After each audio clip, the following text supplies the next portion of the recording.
Hello friends, good morning, good afternoon, and good evening. My name is Giovanni Nicolas, a co-host, Season 1, Episode 1 of our podcast, Not According to Plan, with my co-host, Ryan Harsch. Ryan, how are you doing? Hi, I'm really good. How are you?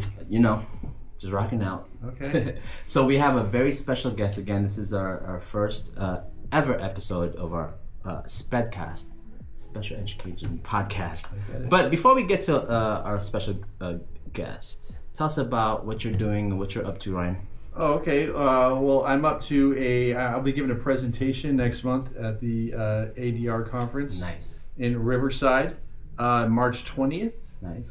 It's not open to the public. You have to pay to go. So sorry. Right. If you were planning on going, but it'll be our presentation on AB 438 and ADR, nice. Which is it's the new law on transition, which we'll probably talk about in another podcast. Absolutely, and actually, I want to go transition to that in a future podcast. We'll probably talk about what ADR is, or alternative dispute resolution.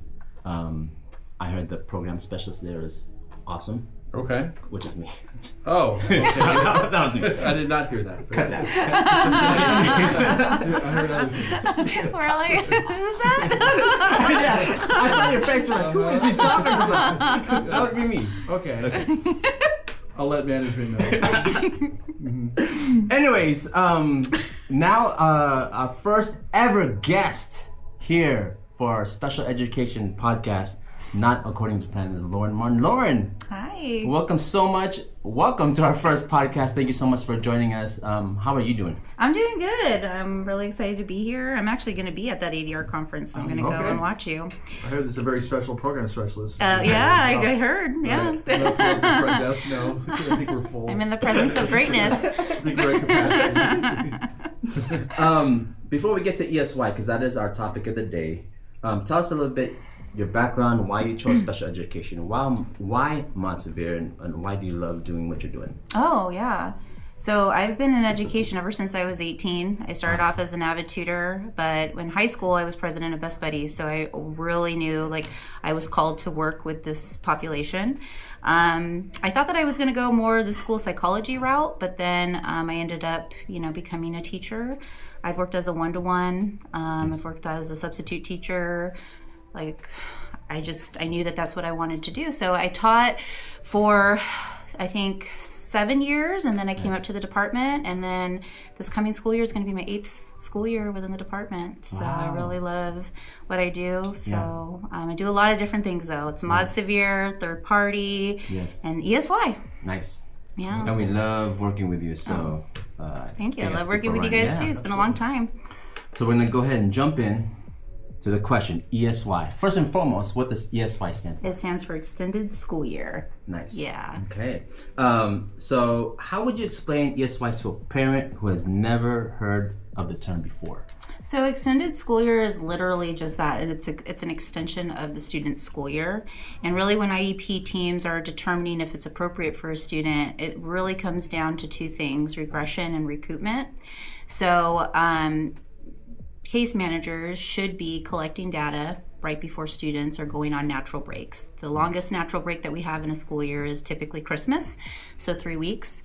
So if you're able to establish some sort of baseline in terms of where they are before they go on that break, and then determining how much regression they've received coming off of that break, normally the rule of thumb is that if you have a 3-week break, and it takes them longer than 3 weeks to recoup the skills that they lost, that could be a marker for determining eligibility for extended school year. So it's a little complicated. Yeah. We plan to do more professional development around that, especially for our mild moderate students. But most of our students that qualify are in our ESN, which is our extensive support needs programs, previously known as Montevideo. Nice. Oh, so we have an acronym change. Yes, we have an acronym change. Yes, not a lot of people may not know that. Okay. You're right. So now with the new state credential, it's now called the Extensive Support Needs. So it's no longer moderate to severe, and next year we're really going to push to do that.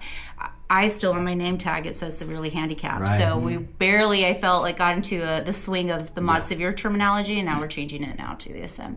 That's good to hear. progressive, right? Yeah, Yes, absolutely. yes. So the purpose you would say of ESY then would be to recoup student regression that could possibly occur. It's to prevent them from not having to be at a deficit when they come back from the upcoming school year, because summer is a very long time.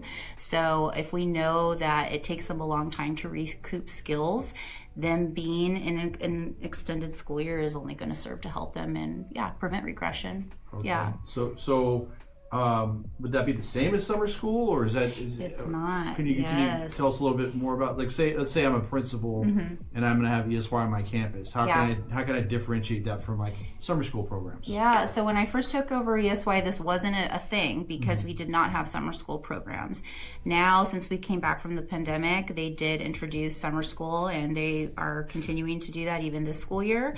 Extended school year is not affiliated with summer school. Summer school is ran by our EXL program. ESY is ran by the department, and it is not at every school site like our summer school programs are, and it's only for students that actually have it in their IEPs. So it's really important for parents to understand that distinction. A lot of times parents will just want to sign their child up for everything just as a catch-all, but actually that can sometimes create confusion and actually lead to more problems for students and families when they do enroll in both. And just to clarify, let's say we have a student at one of our school sites. They don't necessarily attend that school for ESY, correct? We have assigned schools. You're right, yes. So we try to stick with the same school sites every school year, but sometimes things change. We try to go based off of the data, like, like I said, it's mostly for our students in our ESN programs. But if we have maybe a certain school site that has more students with mild moderate, that might change where we want to house it so that we're not spending too much money in terms of like busing, so they can actually be at a neighborhood school or one within their community. So that's what we're looking at. So they can have transportation for ESY. They can have transportation. It needs to be clearly disclosed in their IEP, though. Okay. That's a big thing that a lot of our case managers forget to do in their IEPs, is notating if they require transportation or not, especially for our students in mild moderate. So wanting to make sure that transportation code is accurate and wanting to make sure that they've actually put it in their IEP, for sure. So if they require a harness during the year, ESY should be the same? It should be the same. The only time that we see a difference is maybe parent transports during the regular school year, but then they might actually need a school bus because, like I said, it's not always at their school of residence. So they might need transportation. So those are things that the team should be discussing. So why do we have the process that we do? Why do we have the ESY, and how did we start in this department? Yeah, the process is extensive, and I can see how it can be kind of daunting for case managers because there are a lot of steps. But I promise that there's a reason to it.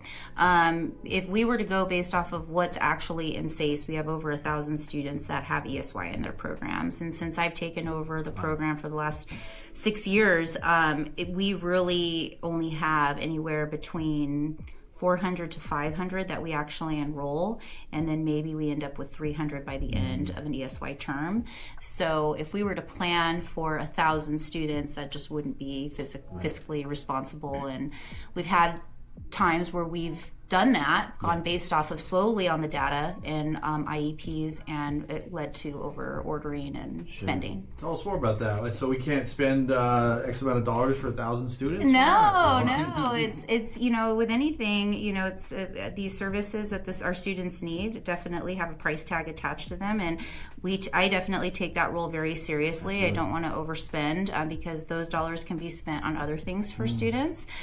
So transportation and supplies, and even hiring teachers. If we're hiring teachers based off of 1,000 when really only 300 students are showing up, that leads to layoffs, and a lot of people are counting on summer work. So that's the reason why we're we try to be very intentional with our process. Is it 100% accurate? No, but it's better than going off of just what's in SACE. Definitely. Yeah. And there are those instances where you go to one IEP, parent changes their mind, and that kind of just throws off everything a little bit. It is. And I, being a previous case manager, I understand how it's very daunting to have to do multiple amendments. But really, it's just a way to safeguard services for students and making sure that we're actually having those conversations and not just rolling things over just for the sake of rolling them over. It really should be based off of data like we talked about earlier. Yeah. Nice. Is the word qualify for ESY, is that the right word, or is it eligible? What, I guess the question is, how can a student qualify or be eligible for ESY? I think what we had talked about earlier, that's like a marker. It's not like a be-all, say-all. Right. But when we're looking at what the intention of ESY and what Ed Code says about what the purpose of extended school year is, that is the most objective way. But it's not always just with academics. It can also be for behavior, and it can also be for other related services too. So we can have students that are speech only that still need speech services during the summer because, again, regression versus recoupment, we don't want them to be at a deficit coming back. So it's really a holistic thing, and that's why it's up to IEP teams. So that's a good question. It's really up to the discretion of the team in terms of what's appropriate and if the student's going to get ed benefit from it. So the timing of that, when should these decisions be made during the year? Like, do we want to make them in May when it's going to happen in a month? Like to make it easy for a student to start on time and have everything they need. When do you recommend you that's a great question. Yeah. So unfortunately, we have to also adhere to other department schedules because they also have big tasks as well. So obviously transportation is a big one. That's a lot. It's a big undertaking for our transportation team to ensure that we get transportation for our students. So we do have to meet their deadlines to ensure that the students that do submit their applications on time get routed appropriately. So if you want my opinion, if you have annuals that are after spring break, it would be in the student's best interest, your best interest, to hold an amendment in those cases if you do feel that the student could benefit from that and bring that to the IEP team to make a decision. If a student has previously had the service before, and you plan on offering it again, I do look at that data and cross-reference that data, and sometimes I'll send an individual email to the case manager just to confirm that that's still going to be the plan. But by May, the end of May, if they don't have it in their IEPs, then we cannot proceed with the enrollment. So if you can, try to get all that ironed out before spring break, because that is when our student applications are due. Okay, so we talked about how ESY is not necessarily at the site or the homeschool or wherever the service is being provided. What does a typical ESY day look like? Is it a full day?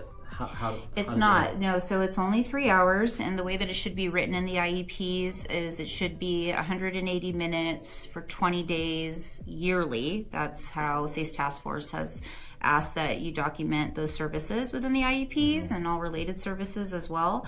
But so it's 3 hours. You can either have AM or PM session. Parents do not get to select which session they go to, their child goes to. That would just be impossible to plan for if we did it that way.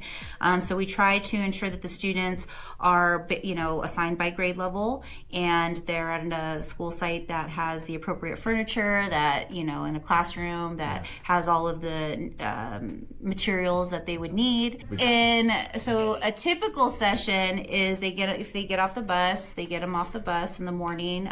They'll have breakfast. If it's afternoon, they'll have lunch, and they go into their respective classrooms, and then the teachers educate them based off of their IEP goals.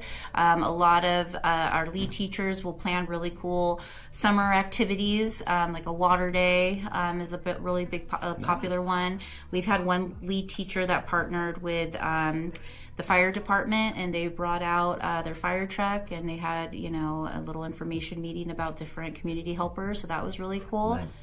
So it's only 3 hours for the students, and then if you decide to work it, you would be compensated for 7 hours.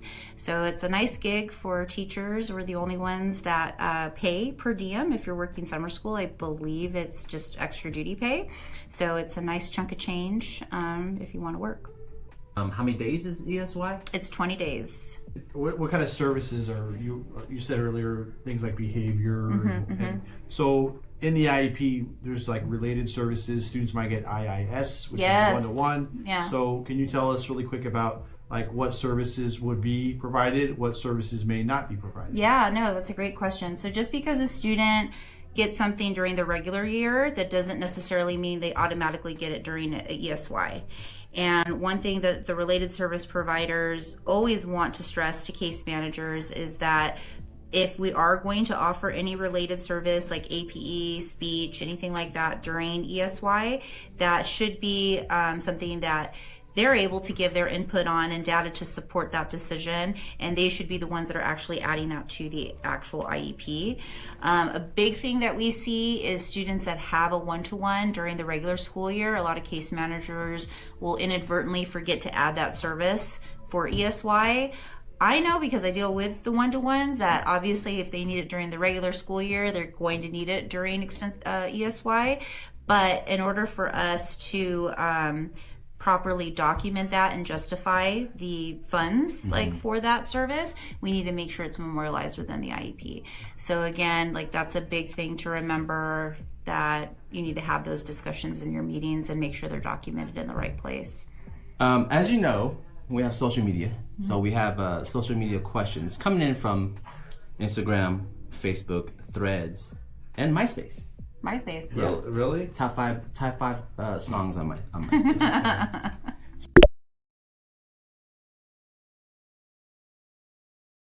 So this question, also in the future, friends, we do have an email, and Vanessa Nunez will put it right here.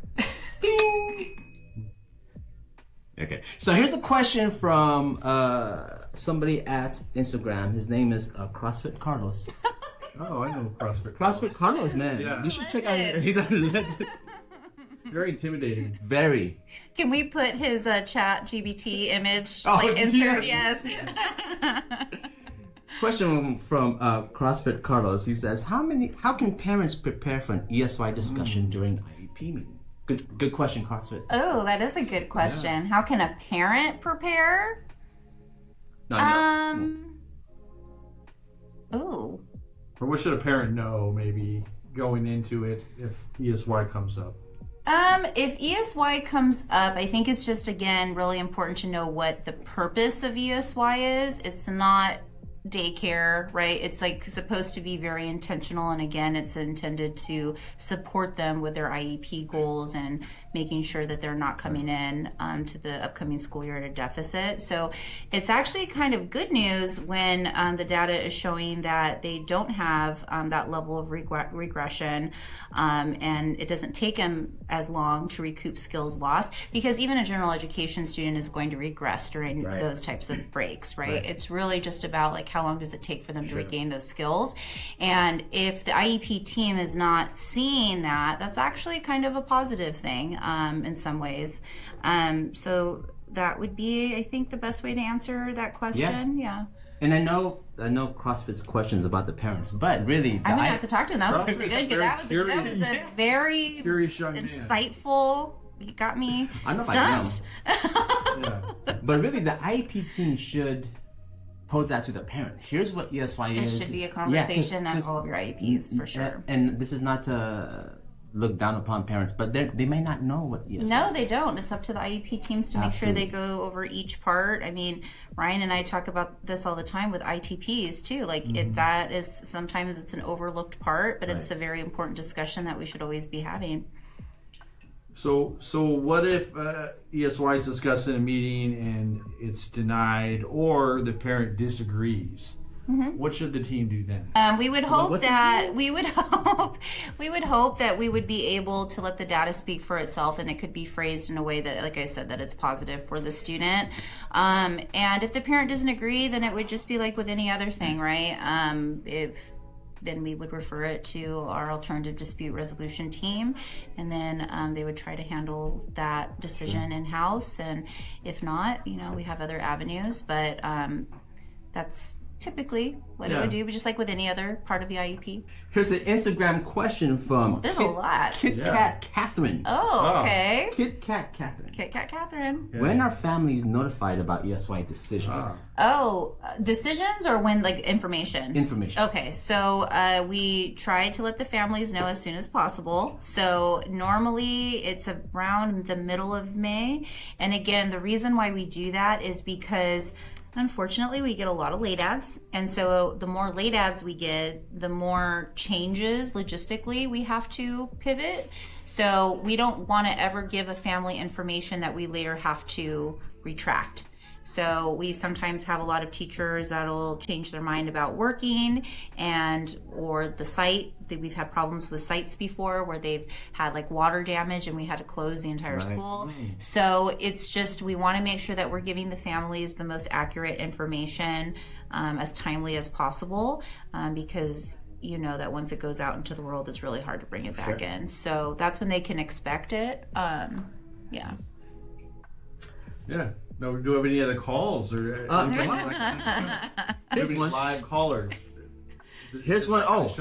Here's one from Queen K. Oh, Queen K, I love her. We all know her. Does ESY apply to students in transition programs? Oh, absolutely. Yeah. They absolutely applies to all of our students. So yes, we actually partner with our B&T program over at San Andreas, and for students that want work experience, that would benefit from that, they can go to our B&T San Andreas program. We also have transition classes that we host at Anderson as well. So it's a safe bet that if you're of transition age, you're either going to go to San Andreas or you're going to go to Anderson. Nice. Right. So, I mean, as a teacher, former teacher, myself, like, I know we had a lot of like misconceptions about what ESY was. And one of them was like, oh, free babysitting, yay! Like, so students. So, I mean, what are some common misconceptions that staff may have about ESY? And this would be applying to all grade levels, I suppose. Yeah, that it really is supposed to be like an extension of your school year. It's not just to do fun activities. I mean, of course it's the summer and kids deserve a break and they want to have fun, and sometimes they get to be with peers that they don't otherwise see during the regular school year.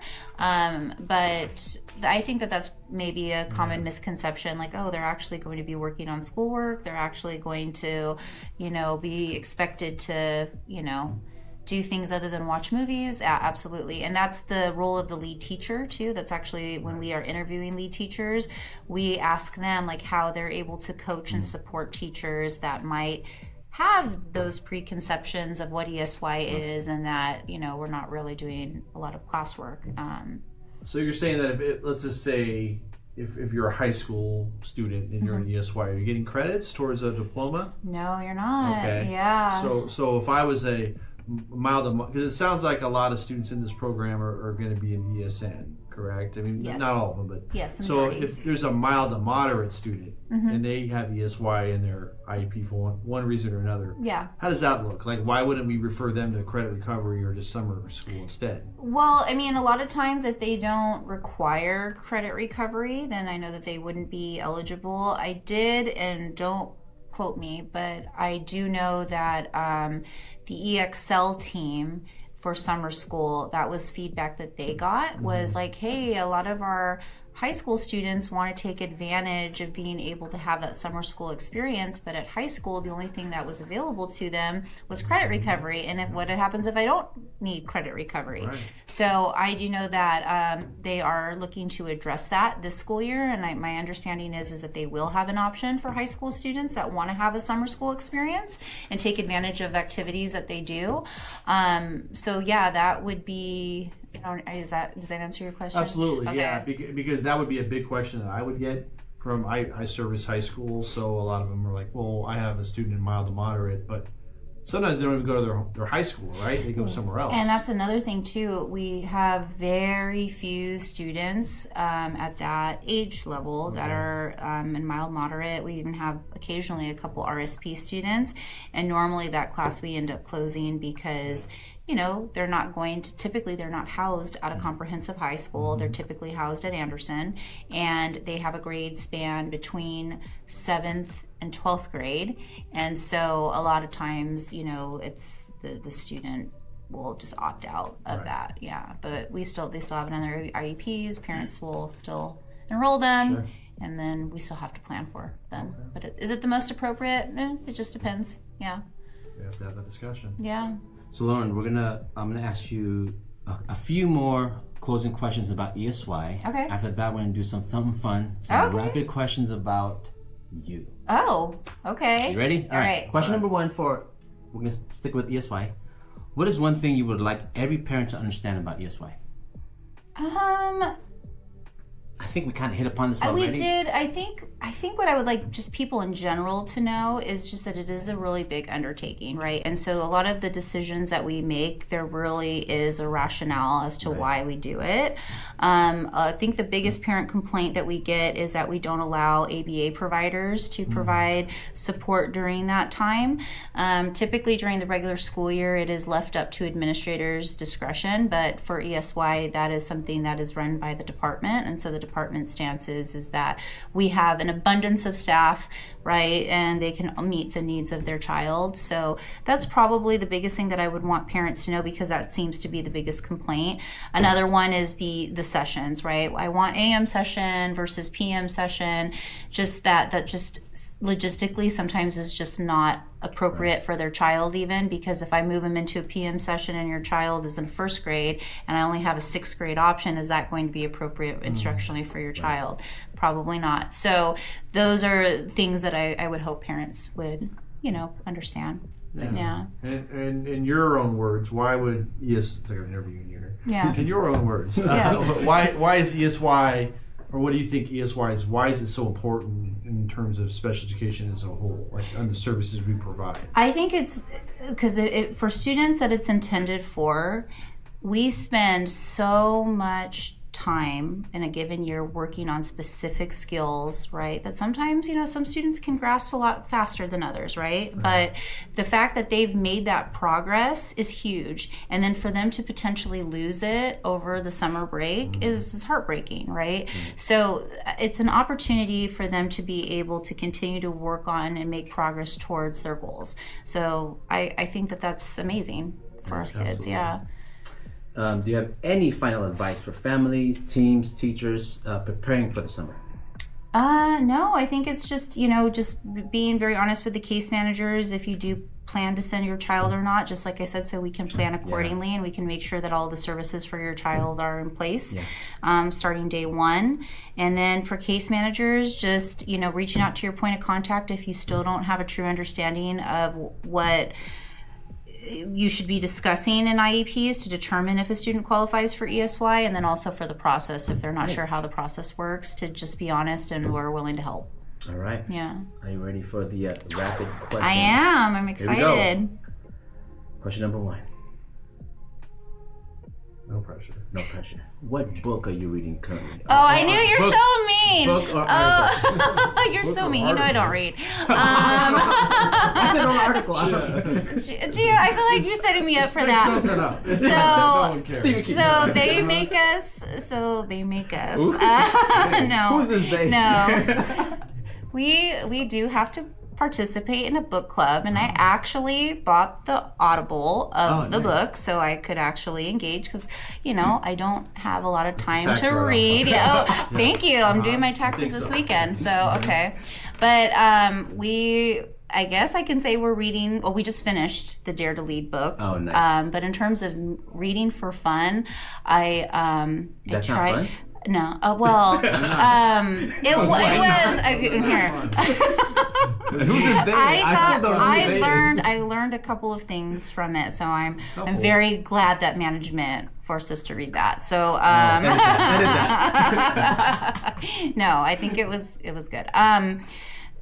No, I don't read. and Gio knows that. And Gio, I don't read for fun. Okay, all right. I'll ask you another question. Yeah. Real one answer. Angels, Dodgers. Oh, Dodgers all the way. My dad is a huge Dodgers fan, so I grew up that way. He has a Dodger room. So Nice. Yes, Dodgers. You have one? I don't have one. Okay, I got one. I got one. Okay. Why do you hate the Raiders? I hate the Raiders. No, I don't. Okay, I don't hate any team. I don't know enough about teams, but the one thing I did know was that Raiders were like the worst team, and so that's why. I know, but I also heard that Missy Haynes is a huge Raiders fan too. Yeah. Podcast. Yes, so just putting that out there. Last question. What is your hair care routine? Oh my God. I'm just kidding. Cut that out. What is yours? I'm actually really upset because I actually am getting my hair dyed today, but I had this scheduled, so I actually had to do my hair because normally I know I did. That's my fault. But actually, did you see my hair yesterday? I was not ready for it yesterday either. But no. But this is really cool. Thank you for having me. Yeah, absolutely. Yeah.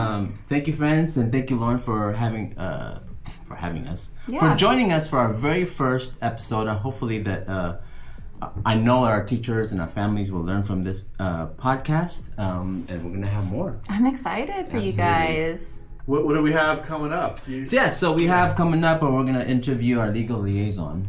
Oh, cool. Number one. We're also gonna interview you for ADR. Oh, okay. I didn't know this. You're learning about it now. We're also going to learn about. We're going to have our coordinators come in, talk about their programs, our newest assistant director, and so on and so forth. So please look out for that. Follow us on Threads, Instagram, Facebook, MySpace. Thank you, Vanessa Nunez, for putting this together and making us look good and sound good. Yes, make us look good, please. No ring light. And then we'll have our email here. Thank you.